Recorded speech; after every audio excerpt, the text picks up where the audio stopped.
Hey everyone, I am Kim with Abundant Life Tarot, and if you want to check in with me to see my deck collecting habits so far this year, 2021, stay tuned.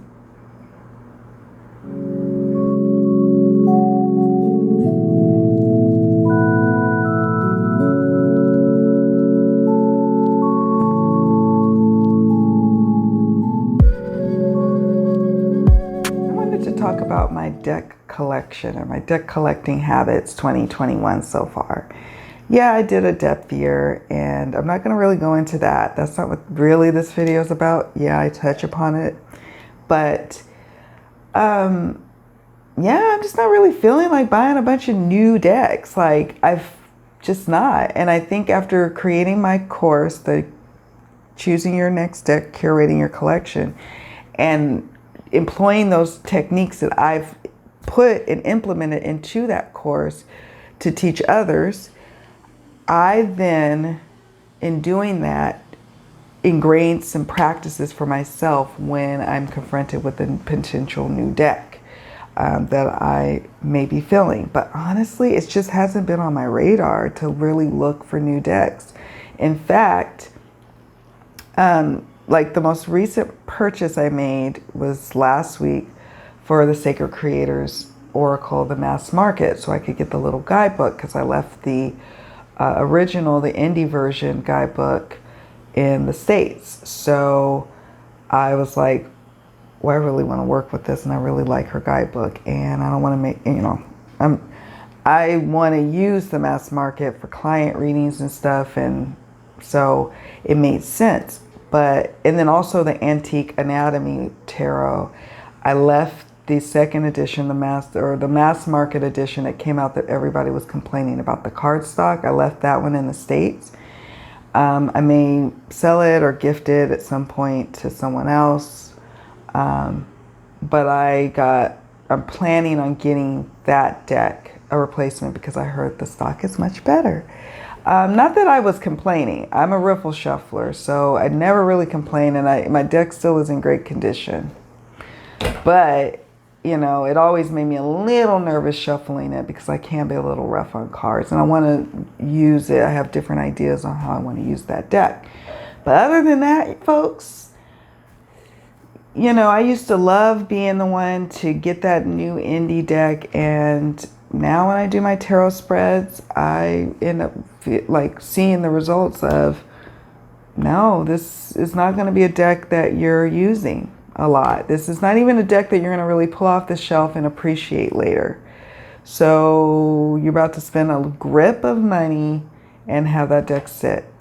And I'm grateful for that information. Is it a tough pill to swallow at times with certain decks? Yes.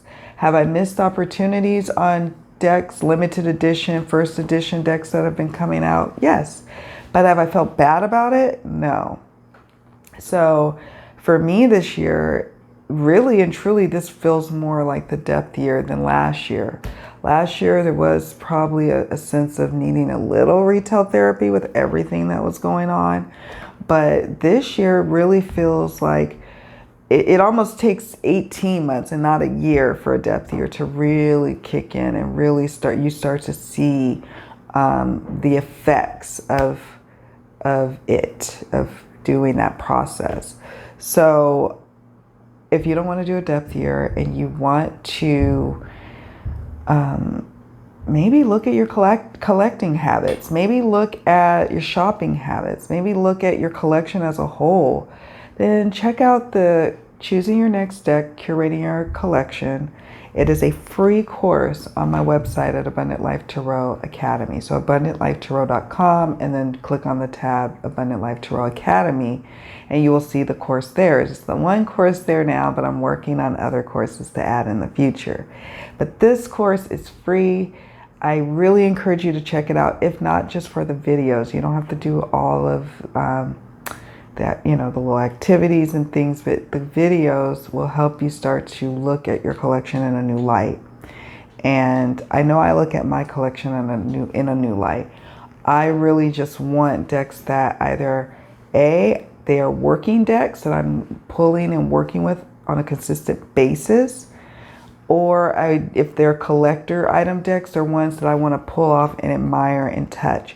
But when a collection gets to a certain size, it's just not feasible to have really that happening. And then all of a sudden it becomes overwhelming.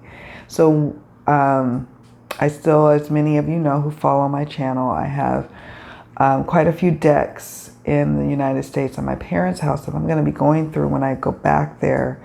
And many of those decks are going to probably be finding new homes, because if they didn't make the trek either in my suitcase or in my packages that I sent back in late December, early January, it was like early January, like January 4th, or no, that's when we got here.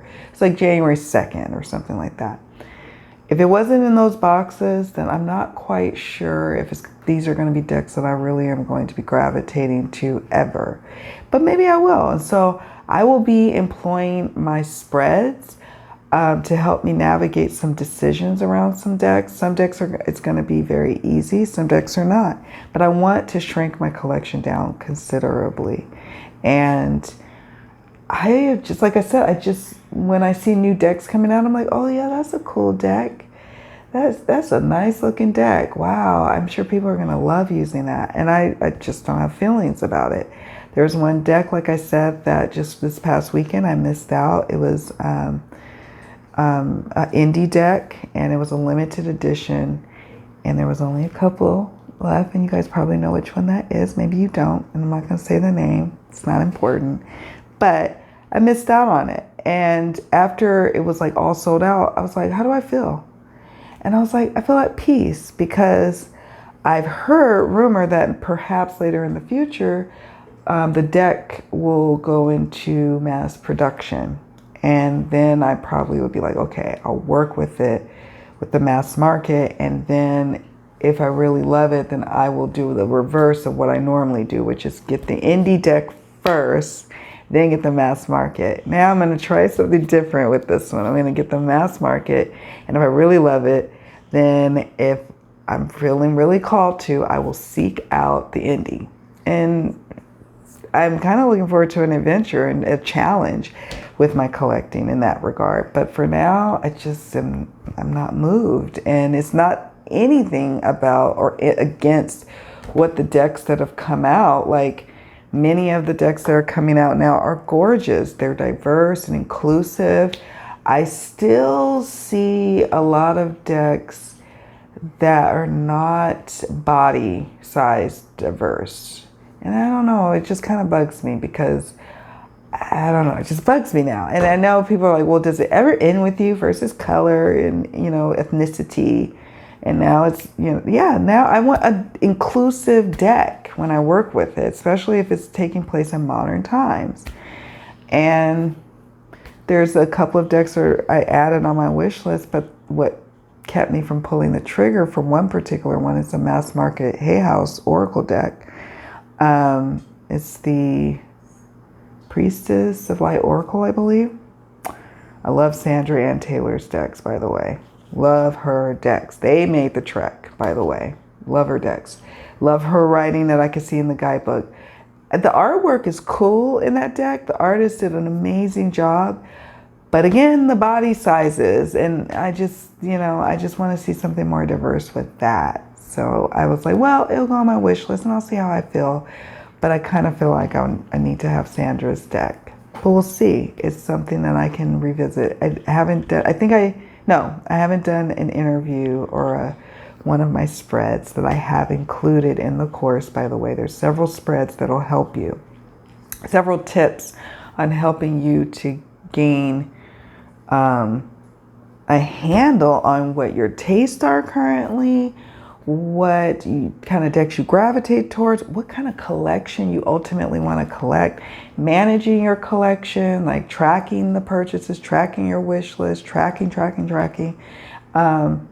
All of that good stuff is there for you. And I invite you to go there. I invite you to come to the Facebook group and work, and chat with me over there, because I am very active now in the Facebook group, Abundant Life Tarot group.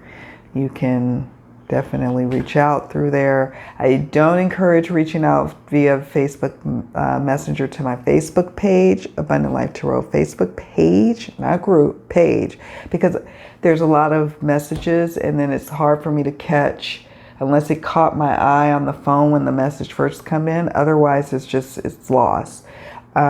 So interact with me in the Facebook group, or, hit me up in the comments. Again, I'm, trying to comment on many of the comments that are left now going forward, but every now and then I miss them. But I'm happy to help people in this journey with their deck collection. And it's important to me. I'm feeling called to help other people. Like when I look at what goes on in the Facebook groups, should I get this deck? What do you think?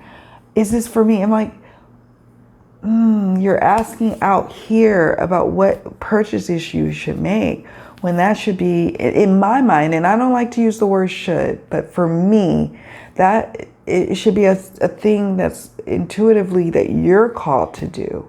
Maybe, yeah, if you're trying to navigate between which deck to choose from, like if you had two choices and seeing which ones people actually really resonate with. But when people just do these blind, well, what deck do you think I should use? Well, we don't know. It's important for you to know. It's important for you because that's a part of the journey and the magic of it all. And then you'll get like me, all like curmudgeony and like, I'm not feeling that deck. I'm cool with the decks I got. And I have talked to people who have taken my course and they're like, oh my gosh, it's changed the way I interact with my decks. I now use my decks. I'm now super discerning about what comes in my collection. And guess what? I feel good about it. And that's a win for me. I feel good about how I have been moving with my purchases. And it's good because I have other things to spend my money on. So I get it. There's a frenzied kind of thing when you first fall in love with collecting decks. I've been there, not wanting to knock it. I think it's amazing that we can go through acquisition phases and then go through phases of that waning period where we're not really acquiring. But I just want to help those when I see people are like, they ask in Facebook groups like, well, what should I do about I feel like my collection's doing this and it's doing that. Well, check out the course and do me a favor and do your fellow tarot community a favor. Share about the course. It's free. It's, if you see someone struggling and they say something like, they just don't know what to do, they keep buying decks, they're not sure what's going on, direct them over to Abundant Life Tarot Academy so they can take the free course and check it out. Because, yeah, I think it would help them. 1 or 2 videos is probably all they need to watch to realize maybe their tastes are changing. And I do periodic lectures, follow-up lectures to the coursework that's already presented in the actual course. So there's always opportunities to interact with me in a live capacity through Zoom, and then it's later uploaded to the course and uploaded to YouTube. But I really am passionate about this because I'm passionate about it for new and seasoned collectors to really have a collection that they're proud of, that they feel good about, and that they're not breaking the bank for. You don't have to break the bank. You can actually enjoy the decks you got, and then when it's time for that magical one to come into your collection, you'll feel good about it. It's just like not a question. Okay, I'm going to go ahead and make that purchase. It hits all the marks on my list of desires in my decks. So that's it, guys. I just felt called to share about what's going on so far in my collecting habits. I love it. I'm loving it. Where are you in your collecting habits? I love asking people this question. And I hope I don't put people off by asking. I'm just curious. Where are you? Where are you? All right, guys. Thank you so much for watching. I will see you all in the next video. Bye.